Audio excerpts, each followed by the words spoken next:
क्या दोस्तों आपके यहाँ लॉन है, घास लगी हुई है और अगर उस घास में कोई खराबी आनी शुरू हो गई है, कमी आनी शुरू हो गई है, तो उस घास को कैसे करना है, सही कैसे करना है। और जिस तरीके से हम अपने प्लांट्स को फर्टिलाइज़ करते हैं तो घास को भी फर्टिलाइज़ करना ज़रूरी है।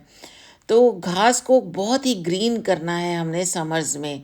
तो चलिए स्टार्ट करते हैं आज का वीडियो। हेलो दोस्तों, कैसे हैं आप? सिमरन गार्डनिंग ब्लॉग्स में आपका स्वागत है।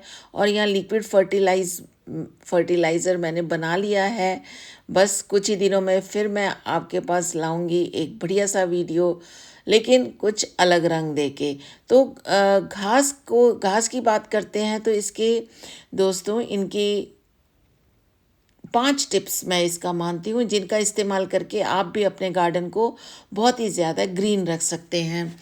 अपनी लॉन को, उसकी क्वालिटी को बहुत ज़्यादा बेस्ट बना सकते हैं। तो दोस्तों जानते हैं उन 5 टिप्स को, जिसमें पहला टिप है ट्रिमिंग। और ट्रिमिंग यानी जब जब घास होगी, बड़ी होगी, तो उसको ट्रिम करना है। जैसे हम प्लांट्स को प्रून करते हैं। और उसके बाद है, बारिश के आने से पहले हमने ये घास बहुत ही बढ़िया बना देनी है। तो उसके लिए आज यहाँ पर माली भैया लाए हैं गोबर की खाद। तो गोबर की खाद मैंने मंगवाई थी। ये बेस्ट फर्टिलाइज़र है प्लांट्स के लिए। और दूसरा टिप है इसकी साफ़ सफाई। इसके बॉर्डर बिल्कुल क्लीन होने चाहिए। और इसके अलावा जो हमारे पास तीसरा टिप इसके आएगा कि दोस्तों फर्टिलाइज़र। तो ये अब फर्टिलाइज़र हम देने लग गए हैं। हमने इसकी साफ़ सफाई कर रखी है, ट्रिमिंग कर रखी है। और इसमें गोबर की खाद में आज मैं क्या क्या मिलाती हूँ, तो वो मैं आपको आज बताऊँगी। तो पूरा वीडियो देखने के लिए आप बने रहना, जिससे कि घास को कैसे ग्रीन करना है वो हमें पता लग जाए। तो उसके बाद है वीड निकालना, यानी जो खरपतवार हो जाती है वो निकालनी है हमने। तो खरपतवार तो हम अपने प्लांटर्स में से, अपने जहाँ पर हम प्लांट्स लगाते हैं या सब्जियों के या फलों के, तो वो तो हमने करना ही करना है। वीड्स तो बहुत ज़रूरी है निकालनी।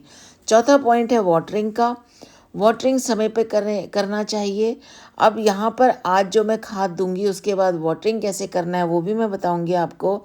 और फिर है, अगर खड्डे हो गए हैं तो सॉइल मिक्सचर किस तरह से बनाना है।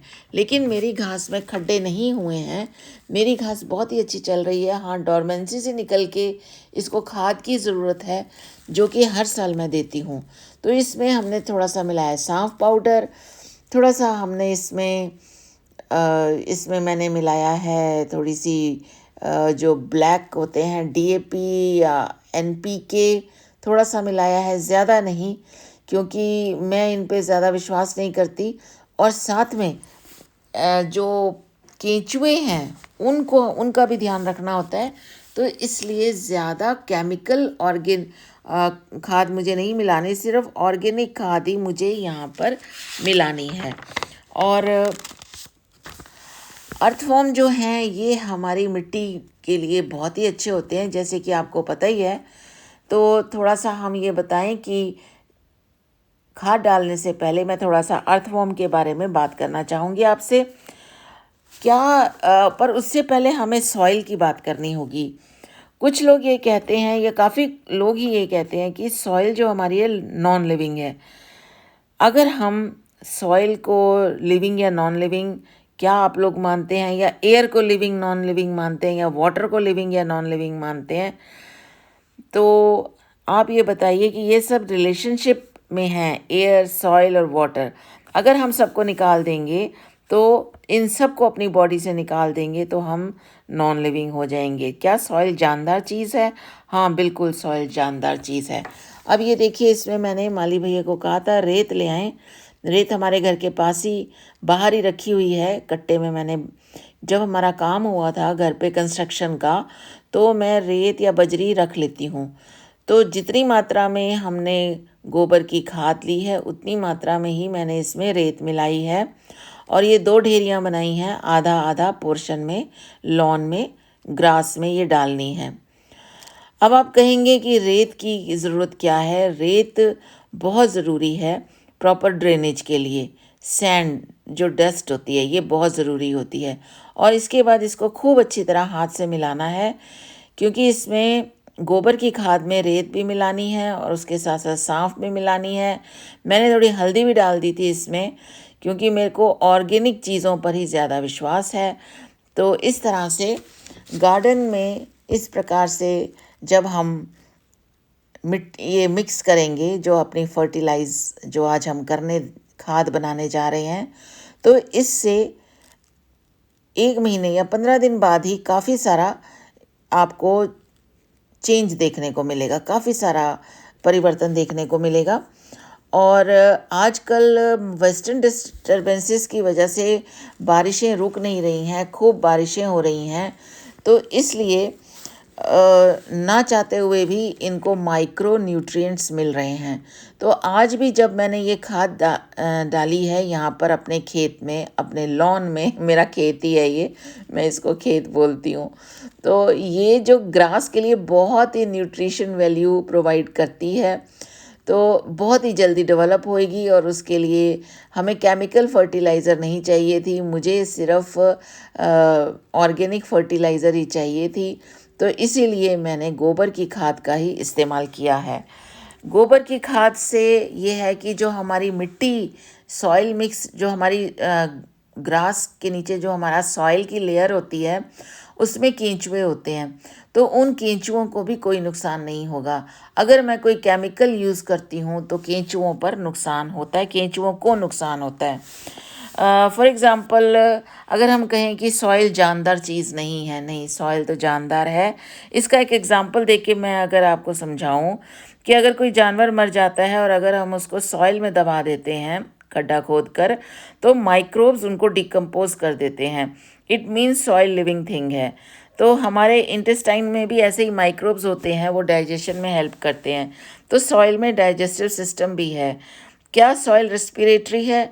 हाँ, बिल्कुल है। ऑक्सीजन इसके अंदर जाती है, कार्बन डाइऑक्साइड बाहर आती है। क्या सॉइल सर्कुलेटरी सिस्टम है? हाँ, बिल्कुल। आप अगर कहीं जा रहे हैं, तो किधर भी जा रहे हैं, आपको चोट लगती है और आपके पैर के अंगूठे पर चोट लगती है, तो आप दवा मुंह से खाएंगे, आप अंगूठे को नहीं खिलाएंगे। तो उसी तरह ही प्लांट्स को जब हम फूड देते हैं, क्या हम उनको उखाड़ कर उनके रूट्स को पानी देते हैं? नहीं, हम सॉइल में पानी डालते हैं। तो इसीलिए मिट्टी में भी सर्कुलेटरी सिस्टम होता है। क्या सॉइल एक्सक्रीटरी सिस्टम है? इसका एक्सक्रीटरी सिस्टम है, हाँ, होता है। आप देखते हैं कई बार सॉइल के ऊपरी तह पर नमक जम जाता है, तो वो जो सॉइल में नमक होता है, तो सॉइल को नमक नहीं चाहिए होता, तो वो अपनी ऊपरी लेयर पर सफ़ेद सफ़ेद रंग का आप देखेंगे, एक सफ़ेद रंग की लेयर आ जाती है, तो वो ऊपर छोड़ देती है। क्या सॉइल रिप्रोडक्टिव सिस्टम भी है? बिल्कुल। सॉइल में अगर हम सीड डालते हैं तो वो ग्रो हो जाते हैं। तो क्या सॉइल में ब्रेन है? बिल्कुल। सॉइल को पता है किसको गलाना है और किसको बनाना है। तो खाद को मिट्टी में कैसे मिक्स करना है, ये सॉइल ही अब करेगी। अब हमने यहाँ पर काम सॉइल को दे दिया है, और सॉइल में जब हमारे पास केंचुए होते हैं और माइक्रोब्स होते हैं, तो ये माइक्रोब्स बहुत ही जल्दी इस गोबर की खाद और जो हमने मिक्सचर डाला है, इसको बिल्कुल च्यू करके, या जैसे हम खाना चबा चबा कर खाते हैं, तो माइक्रोब्स भी इसको बिल्कुल डिकम्पोज कर देंगे और मिट्टी में मिला देंगे। हाँ, एक बात और, क्या सॉइल में खुशबू होती है? नहीं, सॉइल की अपनी कोई खुशबू नहीं होती है, लेकिन जब बारिश होती है तो खुशबू क्यों आती है? वो आती है माइक्रो ऑर्गेनिज्म में एक्रोनोमेसिस माइक्रोब्स होते हैं, तो वो पेट्री चोर उनको कहते हैं, तो ये वो खुशबू होती है। तो देखिए, अब है पानी देने का टाइम, तो पांचवा लास्ट हमारा है कि हम इसको वाटरिंग करेंगे। जब हम खाद दे देते हैं, कंप्लीट खाद हमने डाल दी, खाद सामान्य तौर पर सारे ग्रास में या अपने लॉन में फैला दी, तो उसमें मिट्टी में मिक्स करने के लिए हमें पानी देना बहुत ज़रूरी है। और अब 3-4 दिन मैं इसको पूरी घास को पानी में डुबोए रखूँगी, यानी पानी खुला छोड़ दूँगी। इसीलिए पानी खुला छोड़ना है क्योंकि जो मैंने फर्टिलाइज़र इसमें डाला है वो सॉइल में मिक्स हो जाएगा और सॉइल के माइक्रोब्स में भी मिक्स होगा और इससे बहुत जल्दी मेरी ग्रास की बहुत जल्दी इसकी फ़िज़िकल हालत बहुत अच्छी हो जाएगी। तो फ्रेंड्स, जब भी हम खाद डालें केमिकल खाद का इस्तेमाल नहीं करना है, ऑर्गेनिक खाद का इस्तेमाल कीजिए। किचन वेस्ट से हमारा जो सारा किचन वेस्ट निकलता है उससे आप डिकम्पोज़ करके उससे आप ऑर्गेनिक खाद भी बना सकते हैं, ऑर्गेनिक मिट्टी भी बना सकते हैं घर में। और लिक्विड फर्टिलाइज़र तो बेस्ट बनता है किचन वेस्ट से, जो कि मैंने अभी वीडियो के शुरू में बताया। तो और भी बातें खूब करेंगे अर्थवॉर्म के बारे में और सॉइल की हेल्थ के बारे में। शायद मैं अगले वीडियो में ज़रूर करूं आपके साथ। तो होप करती हूं कि आपको ये मेरा छोटा सा लॉन और लॉन में देने वाली जो मैंने फर्टिलाइज़र आज मिक्स बताई, सॉइल मिक्स में जो मैंने सॉइल में डाली, वो आपको पसंद आई होगी।